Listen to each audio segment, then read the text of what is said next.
Hi, everybody. Down at the home stretch now. I'm going to shift gears a little bit. You've heard a lot about this week about great technologies and how they're being delivered to market. I am going to shift gears, as Jennifer said, and talk about how these technologies affect business, how it's transforming business. So what we're going to talk about is leadership for the digital transformation that these technologies are enabling. Specifically, I'm going to talk about the healthcare industry and how it's changing, since that's the industry that I am in. I am the CIO at HD Smith. HD Smith is a pharmaceutical distributor. Our history goes back more than 60 years, and literally what we've done is delivered 130,000 pharmaceutical products to patients. But we're shifting our business now to deliver services to pharmacies, to patients, to hospitals, to payers, to suppliers, to regulators, and that's what I'm going to talk about, is how the technology that you've seen is changing an industry. So what is digital transformation? I'm just going to give you a very simple definition, is that all products and services are becoming digital, from cars to refrigerators, to watches, to clothes, and we're going to use this keynote to really focus on health and fitness and how it's digitally transforming, and then shift our focus to the process of transformation and the requirements for leadership and the demands on all of us. Fantastic Voyage. I know most of you are probably too young to remember this movie. It was a movie in which a little submarine, people got into a little tiny miniaturized submarine and went through your body. So nanomedicine today is a reality. The FDA a couple of years ago approved, I call it a cyborg. The reason I call it a cyborg is it's literally a computerized capsule that is wireless, has its own power source, but it's fused with blood cells. Hence my use of the word cyborg. And what it does is it goes through your bloodstream and detects plaque. So this is up and running and working today. It's phenomenal use of the technology. Exosomes are emissions from your cells. They're 1/8 the size of a cell, and just very recently have been discovered. And these emissions are your cells actually telling us something. Our cells are talking to us. And one of the incredible pieces of research that's being done now, which is not quite ready for market yet, is that it's being able to detect cancer in the cell. So this is incredibly promising research. So targeting medication at the cellular level. Today, if you have an infection in your body, you take these very powerful antibiotics which kill everything in your body to try to get at the one thing that you're trying to actually eradicate. The targeted medication at the cellular level allows a very, very targeted payload to be delivered exactly and precisely where it needs to. Cellular surgery, the picture that you see down at the bottom left of the slide there is an actual surgical device grabbing a cell. So personalized medicine is where this all leads to, and the exciting part about what's emerging. The Bionic Woman and the $6 Million Man, shows from 1973 and 1976, years ago. I was in college then. And these shows were about a human being being able to have bionic capabilities. Well, today, that's a reality. This very brave woman that you see in the large photo there, Amanda Boxell, wearing her exoskeleton, she was not able to move at all prior to having this device on her body. The Internet of Things, you've heard about that a lot. So what does that mean? It means that computing is becoming ubiquitous, like breathing. It's always there, in everything. hence the Internet of Things. It's there in your appliances at home. It's there in your car, on your watch, on your clothes, on your shoes, on everything will be, in fact, digitized. And a startling statistic that I came across is that PCs, right, whether they're laptops or desktops, at peak, and this number has declined in the last few years, reached 10% of the world population. Our mobile devices now reach 80% of the world population. When we think about things like internet access being more pervasive, if you go to the most remote villages in the world, they may not have potable water, they may not have electricity, but they have internet access. Healthcare and fitness uses are exponentiating. At the Consumer Electronics Show in Vegas that I went to in January, they showed me clothes and shoes that talk to you and your doctor. I'm going to talk about that in a second. CPAP machines, these are pressurized machines that help you with sleep apnea. I don't know if you know this, but today those machines, you can't buy them. They're all leased. And they emit signals of your usage back to the insurance company. So if you don't use it as you're supposed to, they can take away your insurance. You've seen the car insurance commercials, right, where you can buy this device that monitors how you drive and reduces your insurance. So once again, the Internet of Things is becoming a ubiquitous part of our life, even to the point of embedded circuitry tattooed to your body. So with IP6 now, we have enough IP addresses for every grain of sand on Earth. And those addresses will be used for everything, including yourself. You will be personally addressable by the Internet. So shoes that correct your stride, wow, I was blown away at the Consumer Electronics Show when I saw this. It corrects your gait. It says you're pronating too much, you're not on your toes enough, you're on your heels too much. It helps you correct your gait, which has enormous implications for your health and fitness. It means that literally you can walk longer or run longer or faster and more effectively. You can get more out of your exercise than you can otherwise, with less injuries and with less wear on your shoes. It's just a remarkable thing. Your clothes that talk to you, smart clothing, are reality today. These clothes with sensors and computer chips capable of wireless communication of your vital signs, fatigue, evaluating your techniques, your capabilities. There's smart baseball bats that show you the right plane of attack, smart golf clubs that correct your golf swing, basketballs, every device that you can imagine. 3D fittings. So what's coming with clothing now is you can have a 3D video taken of yourself and select your style, your color of your clothes, and have it made for you and delivered to you. So again, this is just having enormous implications in every industry, but particularly in health and fitness. Your phone, your doctor, wow, I couldn't possibly, in the amount of time that I have, talk about all the uses of how your mobile devices have been connected to your health care. The glucose dock that tests your blood sugar. The wrist heart monitor. You can actually have an EKG. You can see the sensors on the back of the phone there. You just put your thumbs against it, and you can create an EKG and send that to your doctor or to your healthcare provider. It's just phenomenal what's going on. Blood pressure monitoring, etc. You know that on the iWatch, I have one, but I took it off because I didn't want it to interfere with the presentation. But on the back, it can actually read your bloodstream. 3D printing. Your printer can create body parts. Burn victims in particular is one of the best real practical uses of this technology today. And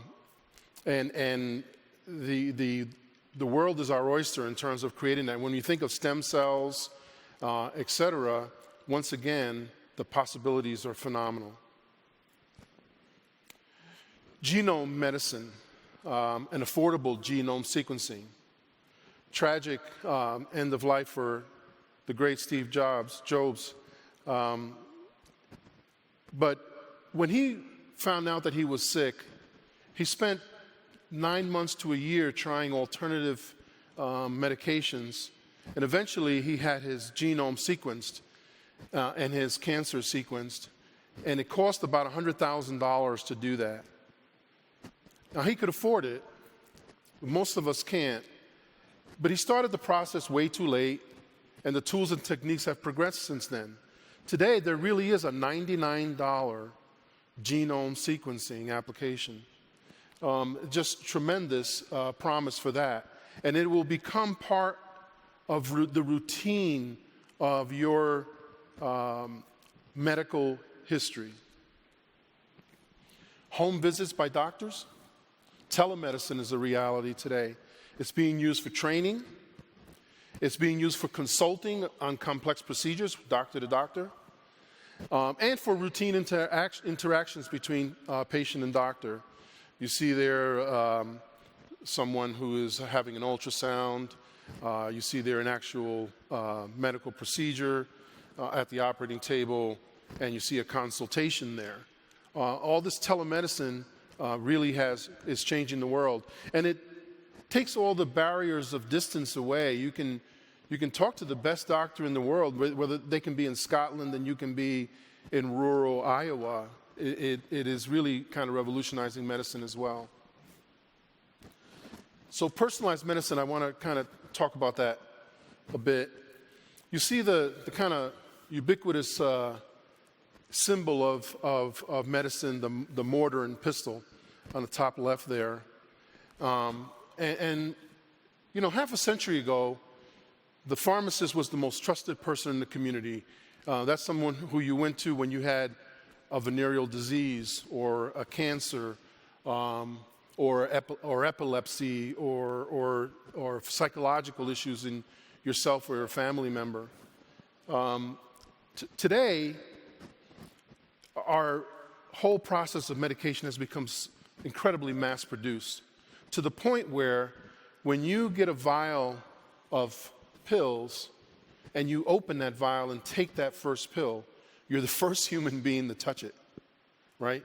It's the actual ingredients are mass-produced and stamped, sealed in a container, shipped overseas, put into smaller containers, and taken to mass merchants like, you know, CVS or Walgreens or Kmart or Walmart or Target, and those dispensers are put into machines, and when you come in with your prescription, the vial is put underneath, it's filled and sealed, and when you open it at home, you're the first human being to ever touch it.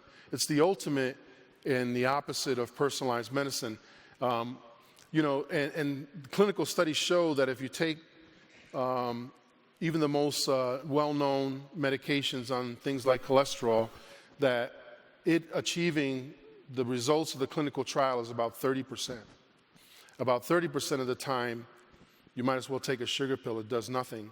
And about 40% of the time, it does something for you, not quite what was envisioned in the clinical trials for that dosage.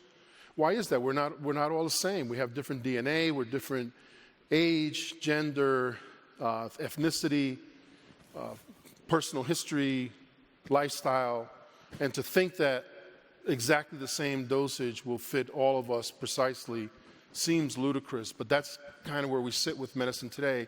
And where we sit is that we're always focused on the treatment of disease, and we have a hard time getting reimbursed for preventative medicine. But that's all changing as we speak. We are migrating to the era of personalized medicine and the prevention of disease, and it's exciting. And it will change life. It'll make life longer, yes, but it would also make the quality of life much better. Imagine 80 being middle age, being today's 50. And I mean, it just changes everything. Think of sports records, right? Et cetera. All those will be broken, obviously. by the changes that are occurring, so exciting in our lives. So all of that was a way of just saying to you that the technologies that are here today, and Steve Jobs said it best. He said that for him, in his lifetime, the single most revolutionary thing that happened was the internet, right?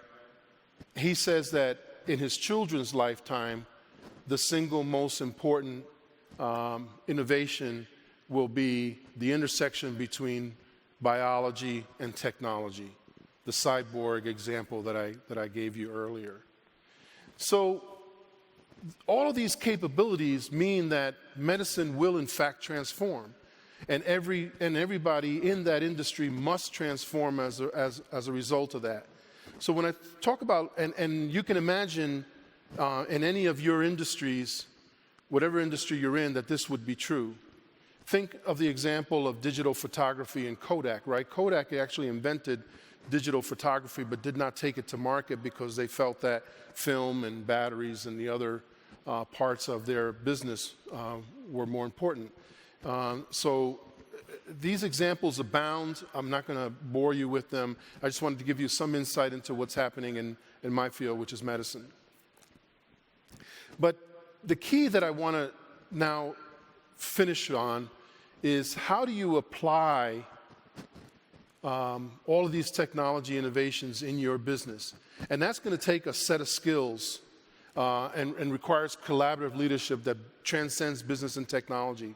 What's really happening is that we used to think of the business, right? IT and the business. We used to talk about aligning with the business. What's happening now is IT is the business, right? And whether you're building clothes or cars, how can you do it without technology? So it's not just supporting the business, it's not just enabling the business. Increasingly, it is the business. And the CIO is placed in a position of not only having the technology leadership, but being able to take products to market. And that requires new organizational structures. It requires you to learn new skills and build on the skills you have, and it requires timeless, what we'll call soft skills. So it's a bi-modal challenge, okay? I want to use the Amazon example. Amazon is an incredibly successful business that I admire greatly. And I remember way back when in the early 90s, when all of us were first putting websites up, et cetera. I was at Kmart at the time, and we put Kmart.com. I was Chief Technology Officer at Kmart online, and we were talking about what we would do with it. And I remember talking to the guys at American Airlines, and they said, let's put our flight schedules online, right? I mean, we were just kind of making this up as we went along. And so they put the flight schedules online, and then all of a sudden, there were these snowstorms in the East Coast. So everybody had this thing called the OAG Pocket Flight Guide. You guys probably don't even know what that is because it doesn't exist anymore because the websites put it out of business. Because when you opened up that flight guide, you didn't know when your flight was leaving. And everybody said, well, you know, if you go to AA.com, they'll tell you when your flight is leaving. And so their usage spiked after every storm to the point where it took over that business. And examples like that are going to happen in every business. But as we were talking about that, we had this big argument about bricks or clicks, right? That was the big discussion of the day. And Jeff Bezos said it's bricks and clicks, right? So he built an entire infrastructure, warehouses. Today he's talking about delivery and drones.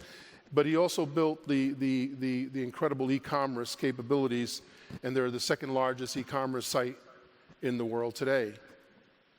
So that's what I mean by bimodal challenge is how do you take a traditional business distribution of product and marry it to the kind of incredible capabilities of technology that we're talking about today and deliver new services. So you need to immerse yourselves in the innovations that surround us, the Internet of Things, mobile mindset. When I say mobile mindset, I don't mean just the devices. Mobility isn't just devices. It's a mindset. It's a way of life. It's that you can do whatever you need to do wherever you are.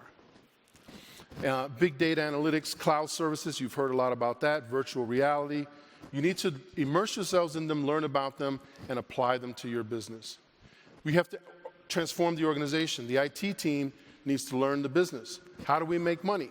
What's the value proposition? What's the compelling story to the market? What are the trends in the industry?